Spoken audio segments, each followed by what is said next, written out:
જિલ્લાના સાવલી તાલુકા પંચાયતના પ્રમુખ અને ઉપપ્રમુખના નામોની સત્તાવાર જાહેરાત કરવામાં આવી છે। ત્યારે પ્રમુખ પદ માટે રવિન્દ્રસિંહ વાઘેલાના નામ પર મોહર મારવામાં આવી છે, જ્યારે ઉપપ્રમુખ પદે યશવંત ભાલિયાની વરણી કરવામાં આવી છે। ભાજપ દ્વારા બંને નેતાઓને સત્તાવાર મેન્ડેટ આપવામાં આવ્યું હતું। સાવલી એપીએમસી ખાતે યોજાયેલી બેઠકમાં ભાજપના તમામ જીતેલા સભ્યો હાજર રહ્યા હતા। આ બેઠક દરમિયાન સર્વસંમતિથી બંને નામો નક્કી કરવામાં આવ્યા હતા।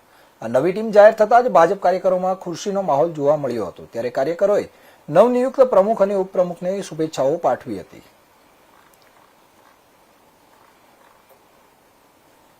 जिला पंचायत तालुका पंचायत चूंटणी જે હમણાં એક મહિના પહેલાં થઈ હતી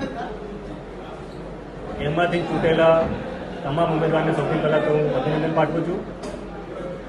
ગઈકાલે આપણે સૌએ જોયું છે એમ જિલ્લા પંચાયતની ટીમ એમની બોડીનું નિમણૂક થઈ હતી।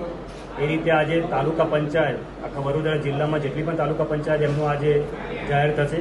મને સાવલી તાલુકાની જવાબદારી સોંપી હતી, તો આજે સાવલી તાલુકામાં આવીને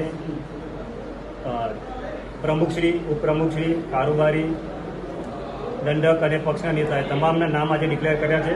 તાલુકા પ્રમુખ રીતે રવિન્દ્રસિંહ વાઘેલાનું નામ છે, ઉપપ્રમુખ તરીકે યશવંતસિંહ ભાલિયાનું છે અને કારોબારી તરીકે બ્રિજેશભાઈ પટેલનું નામ આપણે પાર્ટીએ ડિક્લેર કર્યું છે।